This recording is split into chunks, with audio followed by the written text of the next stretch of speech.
Okay, so let's do some intros the way I like to do it, which is where I don't do it, you do it. Here's the two-part intro.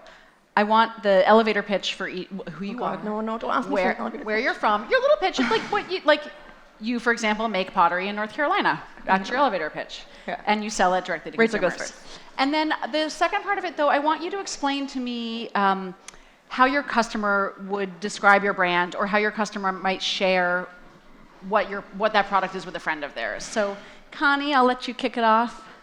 All right, so we are... Your name is? My name is Connie Matisse. I'm the co-founder and CMO of East Fork. We are a manufacturer of stoneware, dinnerware, in Asheville, North Carolina. We sell direct online, and we have a handful of hospitality accounts, but right now the direct is going well, so we'll keep doing that until we can't anymore. We've been doing it for about 10 years now, but just in this current iteration for just about 3 or 4. In the last 2 years, we've grown 700%, so that feels crazy. And we built a factory last year. Started off as a very small craft pottery where my husband was making everything, firing it in a large wood-burning kiln in a very southeastern vernacular tradition. And now we're making objects that fit into. We're not making face jugs. We're making things that other people who are not Southern like. When a friend tells a friend about it, what's the context? Where are they, or do they mention it offhand? Are they using it? Like, how does your message get shared? And how would they describe you? Because they don't know you built a factory, right? We have a frighteningly obsessed, dare I say, stalkery sort of community engagement that happens, which I'm so grateful for. So I think people start talking about this brand, and then it takes a while for them to say, like, and they make plates and mugs. But they definitely talk about it as if it's that they know me, they're my best friend. Like, I had someone who told me that they named their child the same name as my child, which was weird. Wow. So that's my fault. Highest compliment. Yeah, I think they they often introduce us as like a company where they feel like a very intimate bond and connection, and then it kind of comes out later that we also make plates and bowls. That's actually really cool. Yeah, I love that. It's kind of cute. Okay, Rachel, tell us your name, company, whole shebang. Great. Hi, everyone. I'm Rachel Cohen. I'm the co-founder and co-CEO of Snowe. And we're building the home brand for the next generation of consumers. And for us, what that really means is it started as myself and my co-founder's own need, where we were a couple, we were moving from grad school back to New York, setting up our apartment for the first time together. And we found that going through the process, it was really painful. And I'm preaching to the choir in this room, but we would go to all the large retailers. Things were affordably priced, but much more ubiquitous in quality and design than we were looking for. And then on the other end of the spectrum, there were things that were just out of our price range, quite frankly. So for us, we saw the opportunity for Snowe as one, to make luxury quality, what we call home essentials, at much more accessible prices, but really focusing on quality and versatility and products that last. And we started with 4 categories. So we named them behaviorally: eat, drink, sleep, and bathe. But that's really bed linens, bath linens, and tabletop, dinnerware, flatware, glassware. Yeah. And then the other part of it for us was to simplify the whole experience of shopping for the home. Mm-hmm. Because we realized a lot of times when you're making these choices, even when it comes down to bed linens and your dinnerware, you're going through all of these life changes. And not only is there so much out there that you need to figure out how to choose what's out there and what quality level it is, but then at the same time, you're maybe cohabitating or planning a wedding and going through all these other decisions where you're kind of just frozen and at decision fatigue at that point. Yeah.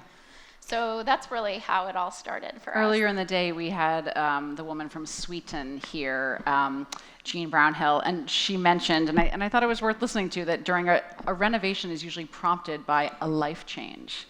Either, your family has grown, or maybe you've come into money that you've been waiting for, or you've sold a business, or best case scenario, or you can't sell your home, so you're going to stay in your home. But I think it's a funny thing to think about what the consumer is going through when they're doing this, and we'll talk a little bit about the relationship side of it, or shopping with your parents, or for your first apartment, and these kind of these real big moments. I envy people that need plates because I'm like, what? Like, that's crazy. Come over, take some of my plates. I have so many plates, you guys. So many plates. I'm sure people in the audience, and I've always justified it that they stack, right? I'm like, dinnerware is not an indulgence. It stacks. This is the best collection you could have. Yeah. Some of it's bone china, Dennis, by the way. He was so bent out of shape too. about that. Can stack so many. Okay, I want to jump into sort of talking about aesthetics and marketing a little bit because, Rachel, when we were chatting, I know about Snowe. You guys, when I was editor-in-chief of House Beautiful, my fabulous young, assistants and market editors would be like, you have to know about Snowe. It's so cool, blah, blah. And they'd show me it's like a white plate. And I was like, work harder. I need you to pitch a little harder on this because I'm not seeing it. Tell me what it's about. You were throwing parties, you were gifting, you were what you were selling and sharing and showing and celebrating was the experience of using them. But how it comes out in a silhouetted white thing when you're pinning up on the board, I was like, oh, okay. And I began to understand the cult of it. But from the get-go, you said you had a really clear vision of marketing, like how you wanted to translate the brand. Because if you're doing best basics, you certainly have to do a lot of, as I say, tap dancing around to share what the bigger picture is. Can you tell me a little bit about where that vibe came from? Yeah, totally. So from the beginning, a lot of what we were thinking about was exactly that, right? We're going to have white plates, white sheets, things that are neutral and at face value, where customers at first, we didn't have any physical retail stores. They weren't touching and feeling the product even. Right. So how were they going to know, this brand was credible and whatever else we were selling? For us, it was a brand. So the third pillar that I didn't get to for when we were all starting it, there weren't any brands that spoke to us really at that time. And this was, call it 5 years ago when we came up with the brand concept. And it was all about life's realities, the little imperfections. You might have a dinner party and look like you have everything together, but you might be shoving things in the closet before people are coming over, right? And that's real life. And how do you show that you can eat off the same dinnerware where you're eating Fruit Loops on the couch and then having that beautiful dinner party and it's the same dinnerware and glassware, but it's super convenient and versatile and you could throw it in the dishwasher. So there were all these things that we had to figure out to communicate. And a lot of that for us was the marketing messaging, the brand messaging, the photography and the content around it. Because at the end of the day, like you mentioned, it was about the lifestyle. It was about what we wanted the Snowe customer to feel, that emotional connection to not only the product, but the brand and make it something a lot larger than that. For us, it was the product quality had to be table stakes. Yep. Then were all those layers we could add on top of it. And I think, it's in your programs, but Snowe Home, East Fork Pottery, those are your @handles for Instagram. And it's really interesting to see sort of, right, the expression that you take with this really versatile, product. East Fork, a different scenario, obviously, because there's a tradition of that pottery, which I didn't know as much about. I kind of thought you guys came up with that on your own. What, a tradition of the stoneware? We just came up right? with plates on our own? I mean, I'm sort of joking, but it's true. Like, there's a tradition of how to make that. And, and you guys came into it. What did it take to translate that for a modern audience? Yeah, so... Because you were doing it before. We were doing it for a not modern audience. And we were doing it for 10 people in North Carolina who have collections that fall on top of you when you walk into their homes. These are our people. They are my dearest friends and loves, but they still make up part of our customer base, but clearly not most of it. Right. My husband Alex moved down to North Carolina for the clay. He was in a very, very traditional apprenticeship for several years with a master potter in the area, Mark Hewitt and Matt Jones.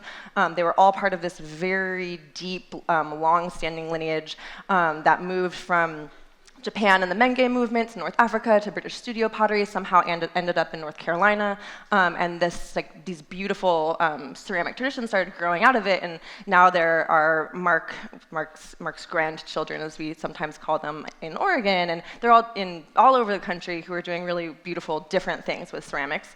And we did the whole craft fair thing. I know that there are a few people who are familiar with North Carolina. We went to the Catawba Valley Pottery Festival. Now we kind of have to boycott that because they sell exploitive pottery there, so we don't do that anymore.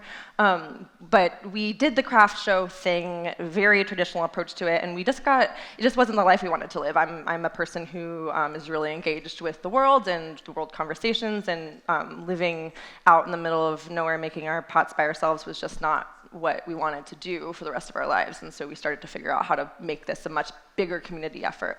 Yeah. And the making it for a modern audience came really easily. Like I have a modern aesthetic. I'm from like a big city. I worked in food and beverage for a really long time, and so translating this very real craft that Alex and our business partner John had developed after hundreds and hundreds and hundreds of hours of making the same thing over and over again, it was very easy to then make something that was beautiful, functional, perfect in form, and relatable.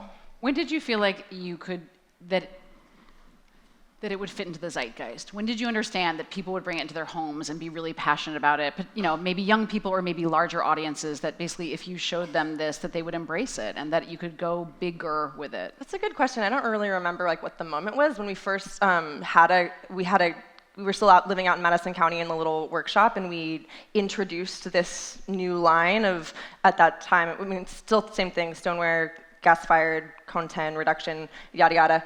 We introduced this to our customer base, and normally we had 300 people driving out to visit us, and this time, nobody came. Nobody came. None of our collectors cared. We had two people came, but no one came, and we're like, oh shoot, what are we gonna do? But then the internet, the internet's great, and we just started, Instagram makes it so easy, and did you just put stuff out there and it started to catch on? Yeah, I think the big difference between East Fork and a lot of other companies is that we really didn't start it off as a brand. I had no idea what, I couldn't speak the lingo, I didn't know what CAC was, all that shit, and now I do, but wait, what was? CAC, LCTV, all that stuff. Yeah. Acronyms. Hack. So many acronyms. It's just you go to a conference. There's finance acronyms, there's tech acronyms. I bet you're really good at acronyms. It's okay to be good at acronyms. You want to be, No, it's okay. This is one thing that I find is kind of endearing about this panel that was presented to me, and I was like, but they are competitors. This is an awful idea. We're going to fight. Julia and Dennis and I would sit around and be like, no, you can't. Well, does Lennox go first? Or do they go after? That was so intimidating. I can't believe you put us after Lennox. Yeah. Here you are. They're doing okay. So, but I think it's actually really endearing, your backgrounds, and it was you're actually so different. Yeah. It's not really, I thought of it as non-competitive. Rachel, you went to Wharton. You know how to write a business plan, for example. Connie, you were an English major and an activist. It's different. And yet, if you know me, I love this. All of this is really cool, and it's a different. I imagine that your ambitions for your brands are also unique. Snow, you are setting out to be the definitive brand for the modern home. Yeah, it's a big idea. Connie, what do you want? I want to get unstuck from this microphone.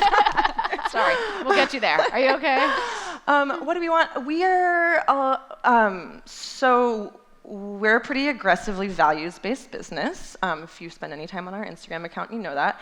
We are much more focused on the impact that we're making in the Western North Carolina economy and the community of people that we directly serve.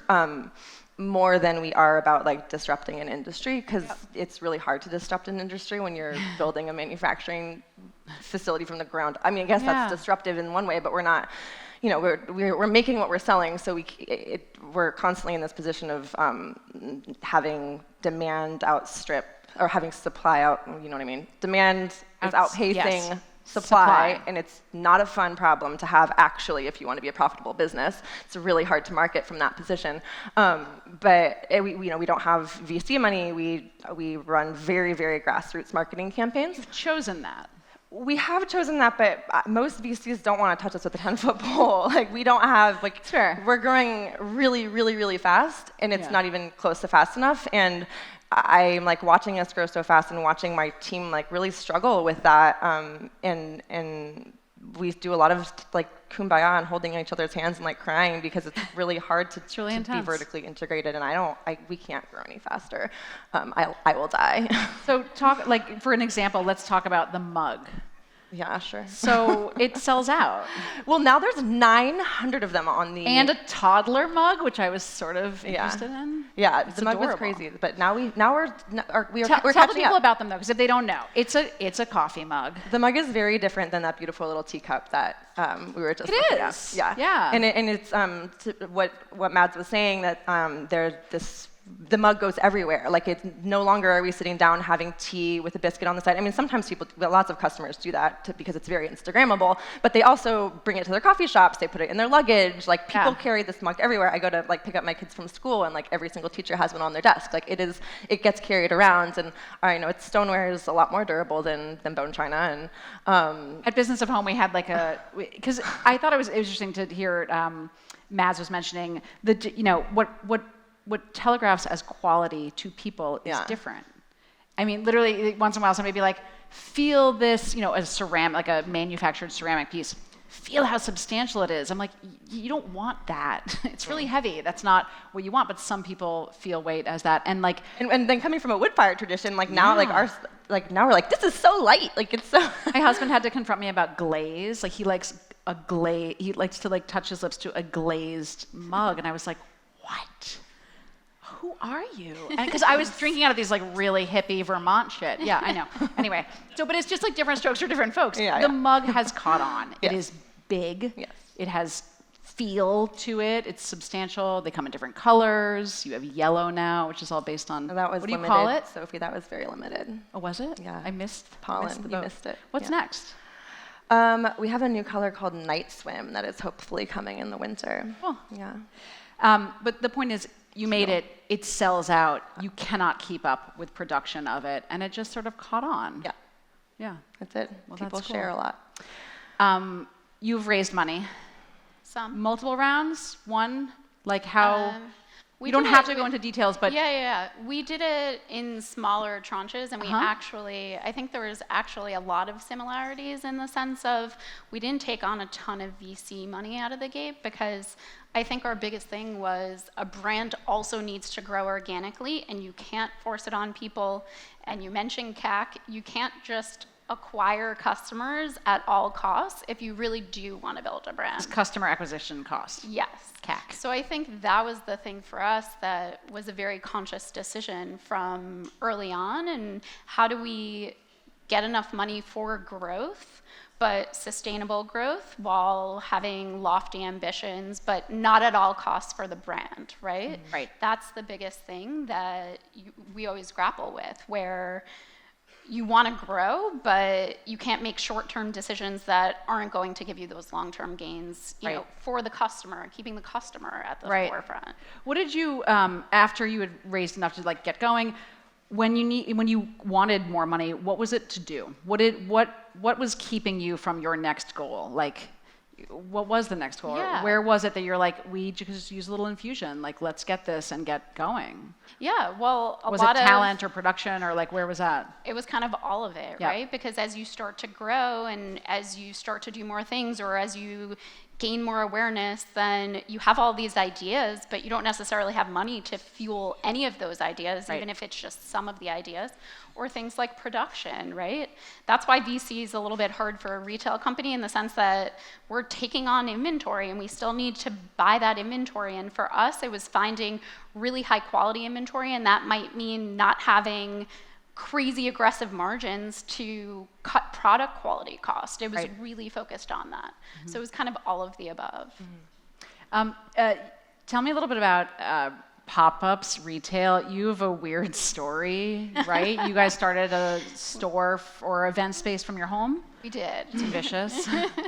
People thought we were crazy, especially in New York. It's not like you get a ton of space. But those were the things that kind of, a couple of years ago, where we were talking about, we didn't have a ton of money to get a street level store. So we were like, how do we do this in an iterative way? We were doing trunk shows. We were taking over friends' homes, people's homes, and we were seeing that hundreds of people would show up. So we're like, okay, people want to see the product in person.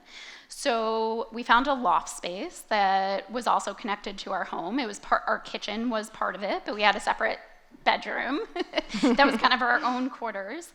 But we basically used it as a retail lab. So we had customers make appointments to come and shop. We didn't have retail associates. We would take turns. It would be myself, Andras, my co-founder, our head of marketing. We would all rotate, and to be honest, it was the best possible thing we could have done because everyone was getting customer feedback. Right. Everyone was having that direct line with the customer and understanding what people were looking for. Were they asking about other things that we had designed in the space? Could that be future product development? How could we be a sponge for everything that customers were looking for and asking for? And then do events and dinner parties and wine tastings for our customers and do all of these things and engage them in a way where if we didn't have a space, we wouldn't be able to do it. And what does your retail operation look like now for a brick and mortar or for pop-up? And you sort of had a point of view on why and how you would do that. Yeah, so we expanded on what we learned from the White Space, our experiential showroom, and then we tested a pop-up in Soho about a year after that. And then since then, we've opened 2 retail stores. So we have one in Flatiron, and then we opened one at the beginning of the summer in Southampton. And for us, each one is meant to be a localized experience, and we've tested things. We've tested things where we make the product the hero and didn't have design inspiration around it, and then our customers were saying, we want that design inspiration. We crave that design inspiration. So we wanted to think about how we create spaces where we could prop up the product, but also build what we were talking about, the lifestyle, the brand credibility, take a customer through a day in the life at Snow by going to all the different categories and then having our sales team, but more than just sales team, brand ambassadors, product specialists, really walk the customers through that journey. And then we did what we did in Flatiron, and we opened in Southampton, but we did a much more localized design. It looks very much like a Southampton store would versus a New York City store. Right. And we wanted it to have a localized experience. And how do we bring in brand partners that are local to really create that community engagement or one-on-one appointments and really engage each community in its own way. Yeah, and that conversation, right, that's so important to like actually talk to your customer. You opened a shop in Atlanta. This is the newest, yes? Yes. And that's a second? That's our second. We have one in Asheville. And so you mentioned, I think, Asheville, like also a big tourism community, right? And you'd mentioned sort of that was a really powerful element, right? Oh, I mean, Asheville's so tiny. It's still 80,000 people, so we have just everybody who comes to visit the town walks in front of our store, and it's very, very, and our Asheville folks are just so good to us. It's a really supportive community. It does much better than our Atlanta store, which is not what we were expecting, because Atlanta has a lot of people with a lot of money, and we just have no foot traffic where we are. So that's a special experience, right? No, and well, it's a growth opportunity, as they put it. Yeah, and I think also like taking a piece of Asheville home with you, like there's something about wanting to bring that experience and move along with it.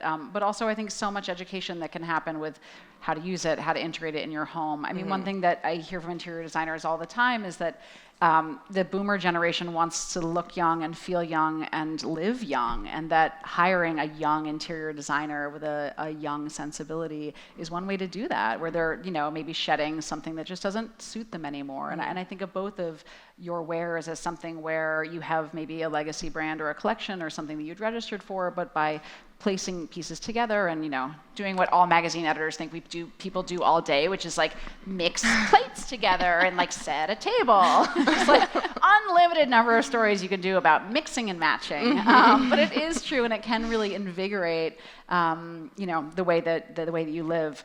Tell me a funny insight or two about what you've learned about your customer. Both of you sort of mentioned that it's not just millennials. You have a really wide range. Rachel, Snow especially has, I think, 35% men. Was that what you estimated? Yeah, even higher. Yeah, which I thought was enviable. Yeah.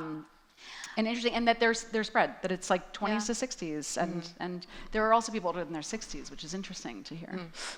No brand wants to admit that they sell to them, but there are a lot of people buying. We love it, to Yeah. be honest. We love the fact that we have a breadth of customers who the brand appeals to, the product appeals to. Quite frankly, an older customer has been shopping for home for generations, and then they instantly get the product quality when they see it. So if we have Limoges porcelain, or if we have, a really high quality bed linen, they touch it and they understand that. And for us, that's really valuable. I think the fact that men are really a part of the design conversation was something we hoped, but you can't kind of create it. Right. And it just happened organically. But a big thing for us was that, so many men are into design, into these decisions, care about the products that they're putting in their home. And it should be a collective decision, and it shouldn't just alienate, some people. And how do we get everyone in a household to be excited about the products and the brand? And that for us was a huge surprise, but I think one we're thrilled with too. Yeah. Connie, you've mentioned like a personal connection and like the ways sometimes too intimately that customers sort of share their experience with East Fork. I get a lot of like really intense divorce stories in my DMs. I mean, this is completely my fault. Like because we didn't launch it with a brand strategy, it was just always me following Alex and John around with my phone, taking like really silly, raunchy videos of them like while they were making pottery. It started off like that, and it's slowly gotten a little bit more PG-13, I'd say, on my Instagram feed. I'm moving some of that to my personal feed. Yeah, your personal got all of the rest of it. Yeah, but now sometimes people will like DM East Fork, and then they'll come find me on my personal feed and start like leaving questions about the pottery in my comment section. I'm like, you guys, it's over there. Yeah. But it was personal. I mean, you mentioned like, you guys are values driven, and I would, say have quite a modern approach on what family looks like these days. And you mentioned like a mom who's like lesbian daughter got married and she sent you pictures and like our customers really are personal just things where they've truly equated incredible. Like they're just incredible. Like, they send us flowers and gifts and bring biscotti when they come by the store. Someone left me kimchi in the store the other day they carried it with them from Texas in a cooler. Yeah, it was really sweet because she knew that I had made bibimbap recently, and so it was just like people are really nice. And it's scary when you think about scaling a business because we still, while we've grown 750%, our customer care department has grown by one person. We're hiring, and we have not figured out that text message automation thing where like our website is low on bots. Disaster. Yeah. Yeah, you could borrow some bots. Yeah, not a whole lot of flows, automations happening at East Fork yet. And I am like just responding to DMs on the toilet. Like, Fire, DM this girl. She'll answer you. If you're lonely this afternoon, you can test me and then you DM Connie. She needs it. You can DM me and say, "Don't respond to this. It's a test." And I need to train myself out of it. But how do you? It's so effective for us. I do it because I love to do it, and it's the only way that I know how to market. But it's also I also do it because it's really a powerful marketing tool. Yeah. Eventually, I can't do that anymore. Like I need to sleep. So I don't know. We're trying to think of other things. Tell me a couple quick nuggets about what you can say about your modern shopper, your shopper today. Like, what do we need to know about this person who is not necessarily a millennial and goes all the way through all of the years? Yeah, I think we're thrilled that it's a customer who's all walks of life. I think, if we really think about our customer, we could put them into two subsets, so to speak. But the one that's the younger millennial one that's maybe early 30s, not in their 20s, because we're finding that people, one, need a little bit more disposable income and start to care about their home a little bit later in life too now. But again, it's that couple who's making the decision together, and we see it in stores. That's we know from customer experience.